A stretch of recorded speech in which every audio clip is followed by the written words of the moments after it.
సాధు సుందర్ సింగ్ అంటే ఆయన భయపడి పరిగెత్తాడు బయటికి. బయట చూస్తే అంత చీకటి, ఇక్కడే కిటికీల నుంచి వెలుగు వస్తుంది. మళ్ళీ ఒక 5 నిమిషాల తర్వాత మళ్ళీ లోపలికి వచ్చి పడుకున్నాడు. మళ్ళీ వెలుగు వచ్చింది కిటికీలో నుంచి. సాధు సుందర్ సింగ్ మళ్ళీ పరిగెత్తాడు. ఒక పావు గంట ఆగిన తర్వాత వచ్చి మళ్ళీ పడుకుంటే అప్పుడు ప్రభు ప్రత్యక్షమై ఒక తెలియని రూపంగా గోడ మీద ఒక ప్రొజెక్టర్ లాగా కనపడి, సాధు సుందర్ సింగ్, ఎందుకు నువ్వు నన్ను హింస పెడుతున్నావు? ఎందుకు నా పిల్లలను నువ్వు చాలా ఇబ్బంది పెడుతున్నావు? నేనే సత్యము, నేనే మార్గము, నేనే జీవము, నేనే యేసుక్రీస్తుని, నేనే దేవుడిని అని చెప్పాడు ఆయన. అప్పటి నుంచి ఆయన దేవుళ్ళో మంచిగా బలంగా ఉన్నాడు. కిందకెళ్ళి కింద వరండాలో నాన్న పడుకున్నాడు. పాపం వాళ్ళ అమ్మగారు అంతకుముందు చనిపోయాడు. నాన్న, నాకు యేసు ప్రభు కనిపించాడు, నేను ఆయనే నమ్ముకుంటాను, నువ్వు కూడా నమ్ముకో అని చెప్పాడు. ఇదేంట్రా పిచ్చోడా, నిన్ననే బైబిల్ గాలబెట్టావు, క్రైస్తవులందరినీ రాళ్ళు తీసుకుని కొట్టావు, అది ఇది చేసావు, ఏంటేనో నాన్న అన్నాడంట. లేదు, నిజమైన దేవుడు యేసుక్రీస్తానని చెప్పి ఆయన సువార్త నిమిత్తం బయలుదేరి చెప్పులు లేకుండా కాశ్మీర్ నుంచి కన్యాకుమారి వరకు 2 సార్లు పాదయాత్ర చేసి సువార్త పత్రికలు పంచాడండి. ఆయన చెప్పులు వేసుకోడు, కాషాయపు వస్త్రాలు, తలపా గడ్డలను కట్టుకునేవాడు, గడ్డం అలాగే పెంచుకునేవాడు, పెళ్లి చేసుకోలేదు.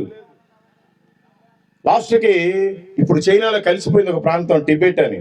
ఆ టిబెట్ ప్రాంతానికి వెళ్ళి సువార్త ప్రకటించి వచ్చేటప్పుడు మంచులో కూరుకుపోయాడా ఎవరికి తెలియదు, ఎవరైనా చంపేసి తీసుకెళ్లిపోయారా ఎవరికి తెలియదు, దేవుడే ఆనోకు ఎలియాలాగా తీసుకెళ్లిపోయారా తెలియదు. ఆయన హిస్టరీ అంతలో ఆగిపోయింది. 129 సంవత్సరాల క్రితం ఎవరో ఒక సర్దారు, యేసు ప్రభు అంటే తెలియని వ్యక్తి, చెప్పులు లేకుండా కాశ్మీర్ నుంచి కన్యాకుమారి దాకా 2 సార్లు ప్రకటించాడు. మరి మనం క్రైస్తవులం, మనకి దేవుడు ఎవరో తెలుసు, మనం ఎందుకు బ్రతుకుతున్నామో తెలుసు, చనిపోయిన తర్వాత ఎక్కడికి వెళ్తామో తెలుసు. అయినా కూడా మనం ఇంట్లో నుంచి బయటికి రమ్మే దేవుడు పని నిమిత్తం అంటే అడ్డమైన తిరుగులని తిరుగుతాం.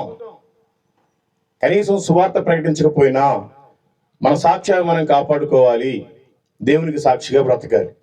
చెప్పాలంటే ఇంక చాలా ఉంది. దేవుడి చిత్తం అయితే ఇంకొకసారి ఎప్పుడైనా వచ్చి చెప్తాను. దేవుడు మిమ్మల్ని, మీ కుటుంబాలని, మీ సంఘాలని, మీ ఊరిని దీవించి ఆశీర్వదించును గాక.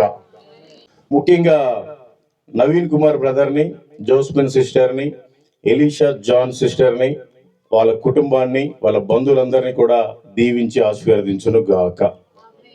మనందరి కోసం పాస్టర్ గారు ప్రార్థన చేస్తారు. Thank you.